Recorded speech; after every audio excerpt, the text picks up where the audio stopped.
like to give you a thrill.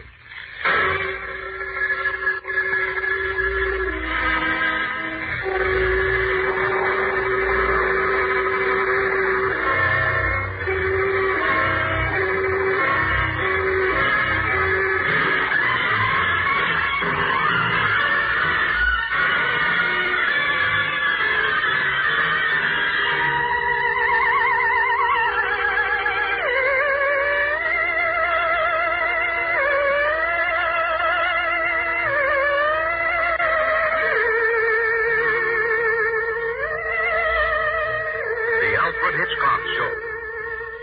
Every week at this time, you'll hear 30 minutes of sheer excitement from the man who makes the movies that everyone remembers. The famous director who gave you Spellbound, Suspicion, Rebecca, The Lady Vanishes. The gentleman they call the Cavalier of the Macabre, Mr. Alfred Hitchcock. I'm a little worried about mysteries these days. I think we're getting altogether too many sinister-looking butlers. Hands coming through sliding panels and such. You see, I'm interested in people, in characters. Horrible characters. I like to crawl inside a man's mind, if I can possibly do so, and find out what makes him behave like a madman or an imbecile. That's why I took a fancy to this story by Francis Iles called Malice, a Forethought. This fellow Iles doesn't tease you. He comes right out and tells you what happens. But he doesn't tell the why. He leaves that up to us. Up to you and me. Well, let's have a listen. See what we can make of it. What do you say?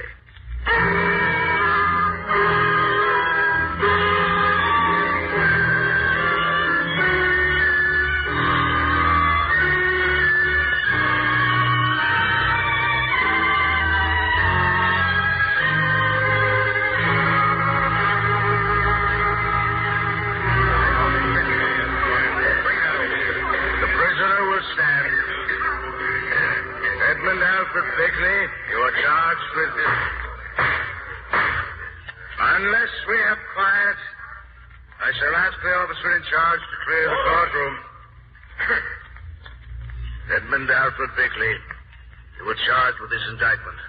That on the 9th day of April, 1947, at Wyvern's Cross, Long Island, you feloniously, willfully, and with malice aforethought, did kill and murder one Julia Elizabeth Mary Bickley. How do you plead? Guilty or not guilty? Not guilty. Gentlemen of the jury, prisoner at the bar. Doesn't look much like the sort of chap who'd murder his wife, does he? But you never can tell about these quiet, polite little men. Oh, I hope you don't mind my following this thing with you and making a few comments from time to time. I'll try not to get in the way. The attorney for the prosecution will call the first witness. Will the defendant take the stand? You waive your constitutional rights not to testify. I do. Edmund Bickley, are we to understand that you are a doctor of medicine? Well, I have conducted a general practice in Wyvern's Cross for 18 years. Dr. Bickley, was your relationship with your wife, Julia, altogether friendly at the time of her unfortunate death? I loved her. We were happily married for almost 20 years. Since her passing, my life has been completely empty without my dear wife, Julia. She was everything. Your dear wife, Julia. I wonder, Dr. Bickley. I wonder if your marriage was as happy as you'd like to have the jury believe. Didn't dear Julia ever get on your nerves? Didn't you ever get sick and tired of dear Julia?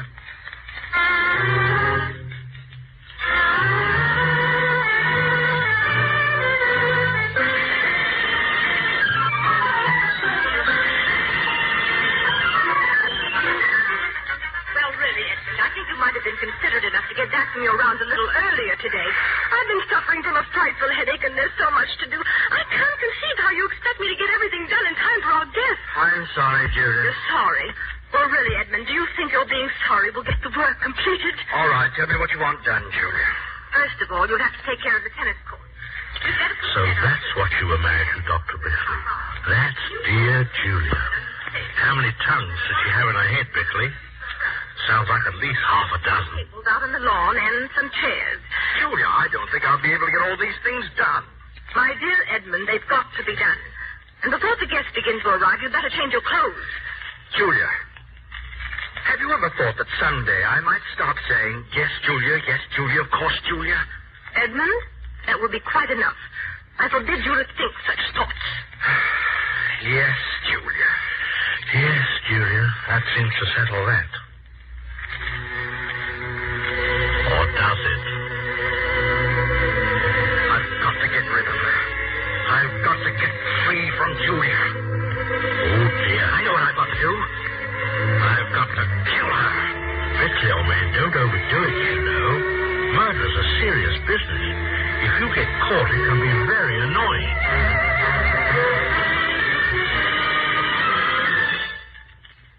Hello, Bickley. Hello, Lidston. How's your practice? Oh, fair enough.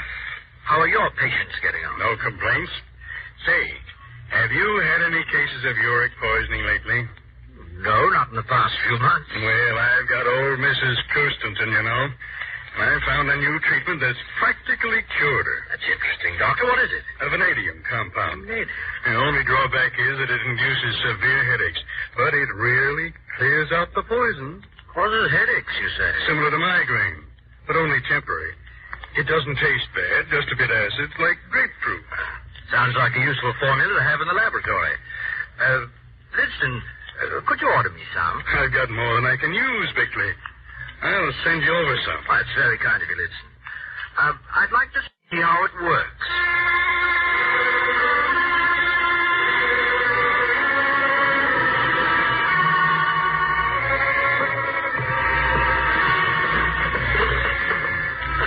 I say now, Bickley, old man, what's the idea of pottering around in the kitchen so early in the morning? Edmund?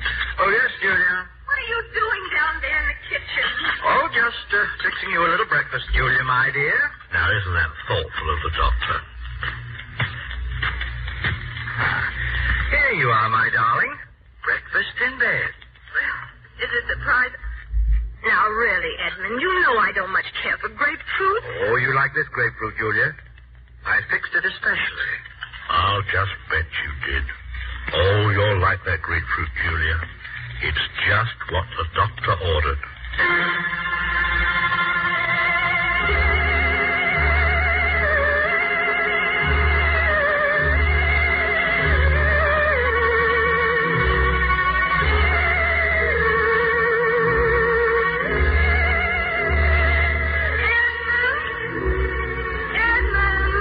What is it, Julia? My head. It's splitting. Oh? Are you getting one of your headaches again? Oh, what a pity. Just one of my headaches, Edmund. This is dreadful. I can't stand the pain. Well, what do you want me to do? Oh, give me something, Edmund. Well, I suppose I could give you an injection, Julia. A small one. Get out your hypodermic needle, Doctor. There are times when that shiny bit of glass and steel can save a person's life. But that same little needle can kill a person, can't it, Doctor? As surely as a bullet through the head. Incidentally, Doctor, how much morphine would it take? 1 grain? 2 grains? 3 grains? Why, that's not enough to kill her. Hold out your arm. Yes, Edmund. There. Oh, thank you, Edmund. Oh, I see, Dr. Bickley. You like suspense, too.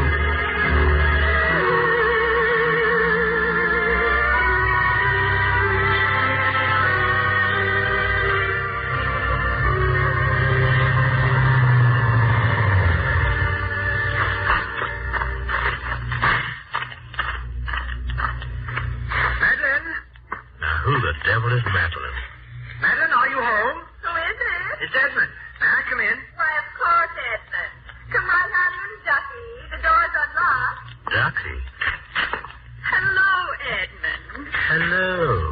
Oh, Madeline, darling, I've missed you so. Please, Edmund, we're not alone. What? You know Dennis Bourne, don't you? Doctor? We've been swimming this morning over at East Hampton.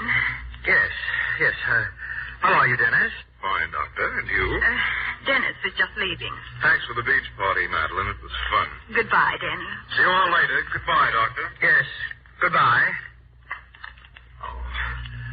See here, Madeline. I hope you aren't wasting much time with that fellow. Now, Ducky, you have no right to be jealous. Of course, I have no claim on you, Madeline. But you know I'd marry you in an instant, darling. If things were different. Yes, and things may be different, Madeline. Edmund. Sooner than you'd expect. You're very sweet. You know, I'm worried about Julia. Oh? She's been suffering from terrible headaches. And lately, she's been slipping into my laboratory and giving herself shots to relieve the pain. I'm afraid it's getting to be a habit. How dreadful. Dreadful. Yes, I want to help Julia, but I just don't know what I can do. I think you're doing more than enough already. Is that what you came here for, Ducky? To tell me about your wife? No, Madeline. I came here to be with you.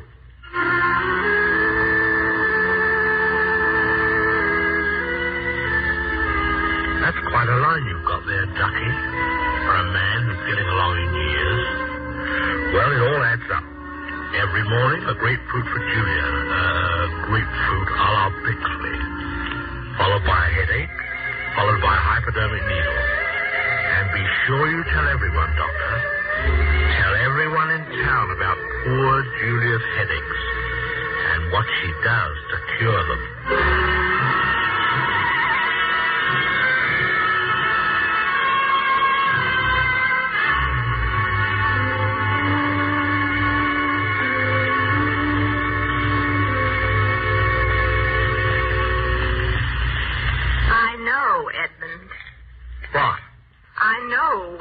These headaches of mine. You do? You're causing them. I? It's all the result of anxiety, Edmund. Anxiety over the shameful way you're carrying on with that Madeline Cranmere. Oh, then you know about Madeline. Oh, do you think I'm an utter fool? I have eyes and ears. The shameful affair must stop, Edmund, at once. I'm in love with Madeline. Oh, don't talk nonsense. Oh, my head. My head. Oh, you must give me some relief. Julia, I want you to give me a divorce so that I can marry the woman I love. Oh. That's a wise move, Bixley. Give her a chance to get out of your life. Julia. Maybe you won't have to kill her after all. Julia, I asked you a question. Will you give me a divorce? No, I'll never give you a divorce. You'll remain married to me, Edmund, for as long as I live. Odd that she should put it that way, isn't it, Bixley? Oh, no. Give me something to relieve this pain. Yes, Julia. Will you please hold a syringe for a moment, dear? That was clever. It's safer if you have her fingerprints on the syringe. Now, how many are you going to give her this time, Doctor? 3 grains? 4? 5? Oh, take it easy, old chap. Isn't 10 grains of morphine a lethal dose? 11? 12? I say, Doctor, is this it? Is this the moment? 14? 15? My. Hold out your arm. Yes, Edmund. There. Well, so long, Julia.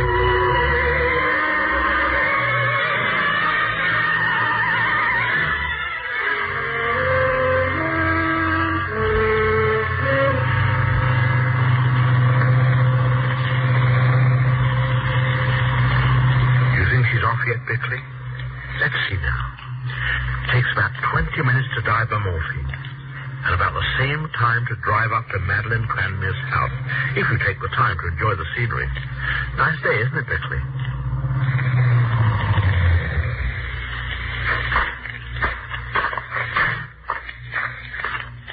Madeline? Madeline, darling, are you home? Oh, hello there, Dennis. Hello. Where's Madeline? She asked me to give you a message. Oh? She doesn't want to see you anymore. She's engaged to be married to me. What? Well, where is she? Well, where is she? I've got to talk to her. She doesn't want to see you. Madeline! She doesn't Madeline, want where to are see you? Madeline! Edmund, you shouldn't have tried to see me. Well, this is all nonsense, of course. No, Edmund. I love Denny. That's all there is to it. I'll tell you what you're going to do, Madeline. Ducky, you're hurting me. You're going to break off this ridiculous engagement. We'll drive to Connecticut tonight and be married. Immediately. What about Julia? Julia's dead. Dead? Oh. Oh, Dr. Bickley, you aren't supposed to know that Julia's dead. Yet? Hello. Well, yes, Dr. Bickley's here. Is anything wrong? Oh. Well, that's dreadful. Yes, I'll tell him right away. No rush, Dennis. He knows. And so does Madeline.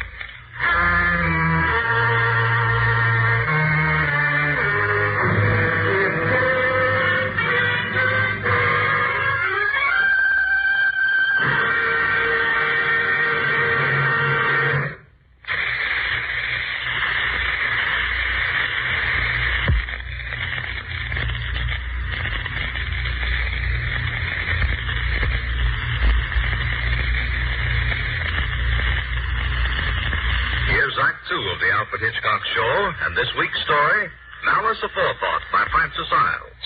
Directed by Alfred Hitchcock, dramatized and produced by Jerome Lawrence and Robert E. Lee.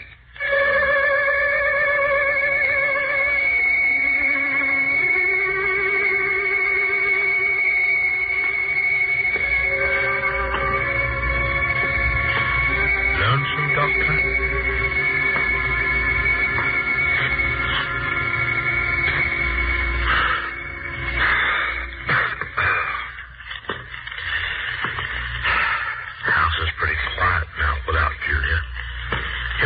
Funeral, though. And those tears of yours were very nicely played, Doctor. Very effective scene. Isn't it remarkable how quiet a woman gets after you give her 15 grains of morphine?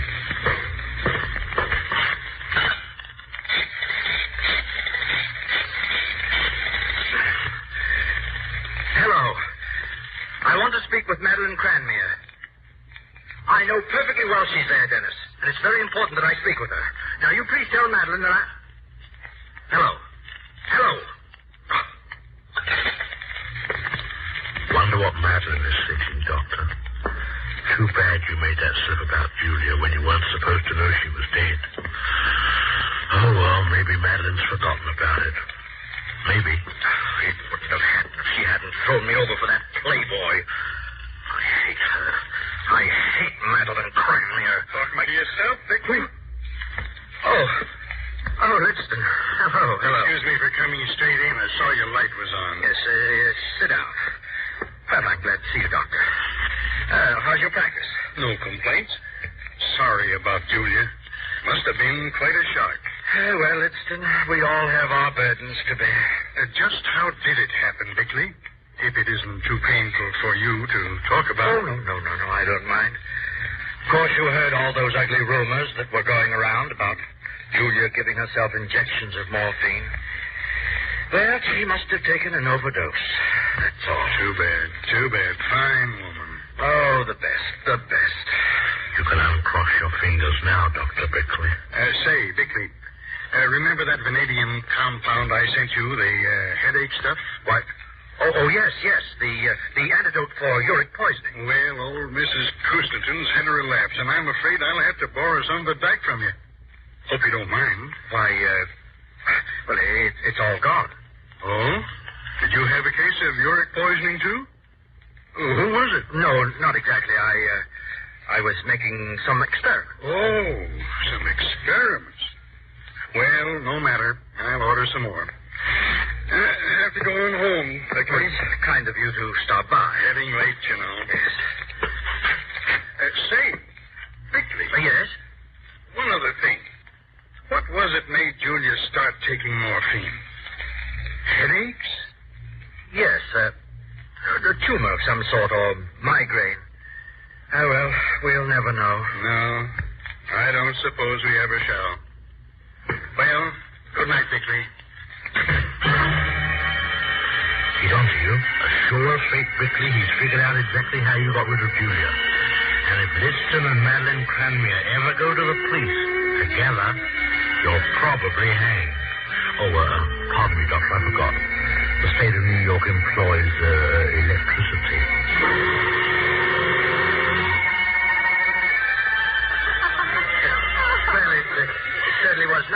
to come to my little party.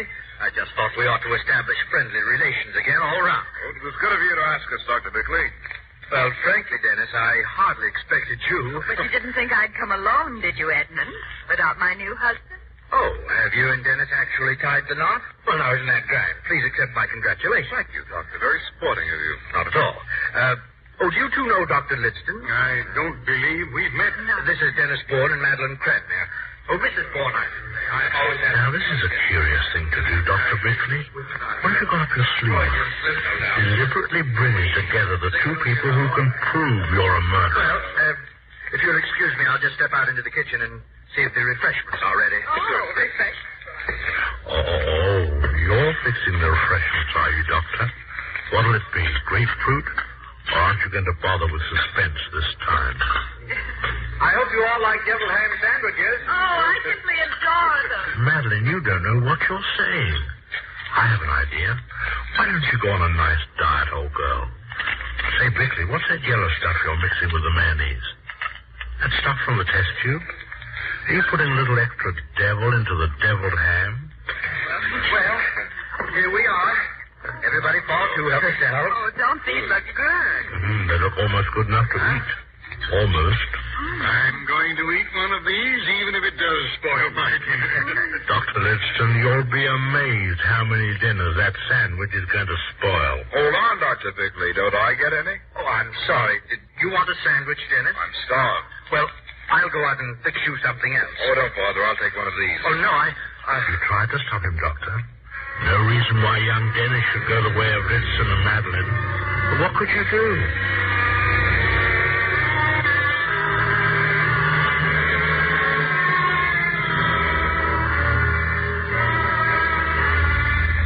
Do you feel well enough to talk now, Dr. Bickley? I had quite a distressing night. Afraid I must have eaten some spoiled meat that disagreed with me. Hey, you're not the only person that had a bad night. That's why I have to talk to you, Doctor. I'm Lieutenant Russell, Homicide Squad. Homicide? You mean some of my guests have died? I didn't say that. You put two and two together pretty fast, Doctor. Why did you feed poisoned sandwich to Mr. and Mrs. Bourne and Dr. Lidston yesterday afternoon? That's absurd. The meat was spoiled. That could have happened to anyone. Why, you can see for yourself. I'm sick of bed. Do you have typhoid fever? Typhoid? Well, you have it on pretty good authority, Doctor, that lethal quantities of typhoid fever germs don't usually breed on deviled ham sandwiches unless somebody puts them there. Typhoid? How in the world could... What happened, Bickley, old man? Did you put the wrong germs from the wrong test tube on the wrong deviled ham sandwiches? Dr. Bickley, I'm afraid I'll have to arrest you on the charge of murder. Did they both die? Madeline and Lidston both? They're arrested on the charge of murdering your wife. My wife? Now, how the deuce did Julia pop up among the deviled ham sandwiches? But you've no evidence at all. You shouldn't have said that, Bickley. You'll hear the evidence, Doctor, when the time comes.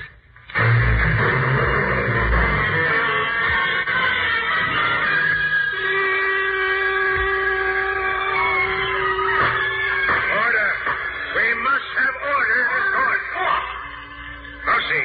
Will Dr. Harry Lidston take the stand, please?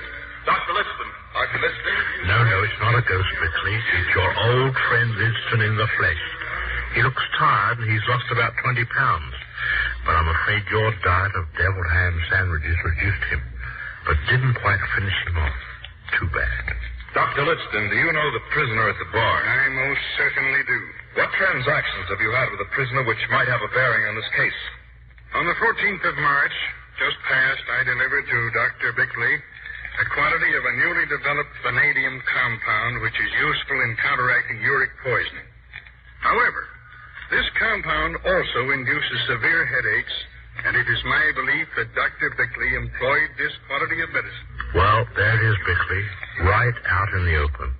The whole scheme you thought was so clever, so utterly beyond apprehension, and the incredible thing is the way that idiot Lidston has guessed everything. Which caused her death. Thank you, Dr. Lidston.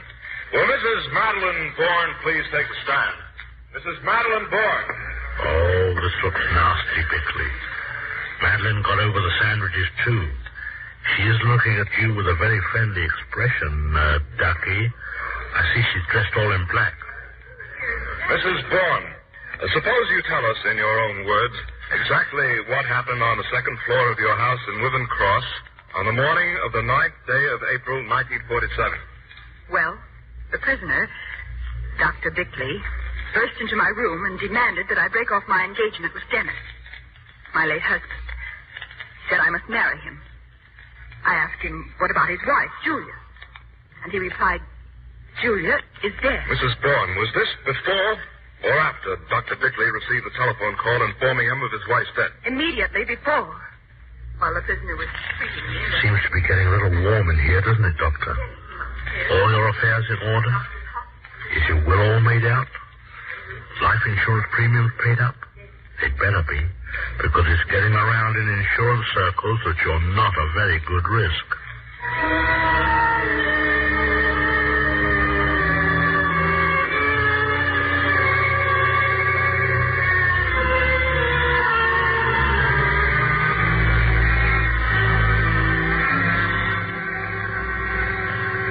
The defense will summarize. Thank you, Your Honor. Ladies and gentlemen of the jury, it is a scandalous outrage against justice that the defendant should even be on trial before you. Who is Dr. Bickley? An outstanding physician, public servant of long standing, man of unsullied reputation, a man whose this sounds more like it, Bickley, old boy. His wife, Julia, was unquestioned in the community. And what is the evidence against him? The dubious testimony of one Madeline Bourne, which cast some vague doubt over the exact moment at which Dr. Bickley learned of his dear wife's death. And as for the testimony of the prisoner's colleague, Dr. Lidson, his only evidence proves that the defendant was in possession of certain chemical compounds which every doctor of medicine in the United States is authorized to have in his laboratory. What sort of evidence is this? I represent to you that the prosecution's case against Dr. Bickley is nothing but guesswork, and that Dr. Bickley is as innocent of this heinous crime as you or I.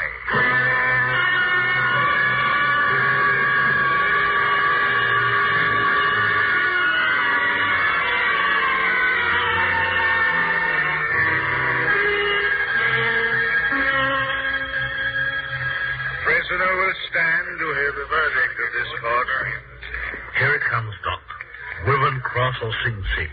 Consultation room or the chair. The jury finds the defendant not guilty. This court is adjourned. Thank you. Thank you, everyone, for a very fair trial. But thank you again. Goodbye. Goodbye, everybody. Oh, goodbye, Lieutenant. Thank you for all... Just a minute, Doctor. Yes, Lieutenant? It is my duty to arrest you on this indictment. That you feloniously and with malice of forethought did kill, by means of poisoned food, one Dennis Bourne.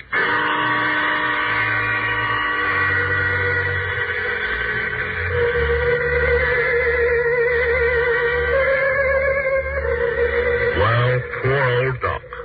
He sort of liked Dennis. And he never meant for Denny to eat that deviled ham sandwich. But on the 19th of September, poor Dr. Bickley went to the chair for poisoning Dennis Bourne. Now, let that be a lesson to you. I tell you, murder's a serious business. And the slightest slip can be disastrous. As for me, I think I'll stick to motion picture directing. For a while, at least. The occupational hazards aren't quite so high.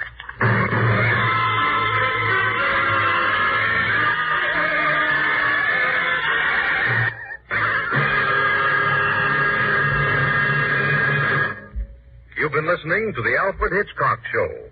Original music was composed and conducted by Claude Sweeten and arranged by David Stretch, with Dr. Samuel Hoffman of the Theremin. Members of the cast included Joseph Kearns, Edmund McDonald, Jeff Corey, Janet Waldo, Norman Field, Margaret Brayton, John Daner, and Tom Holland. You're now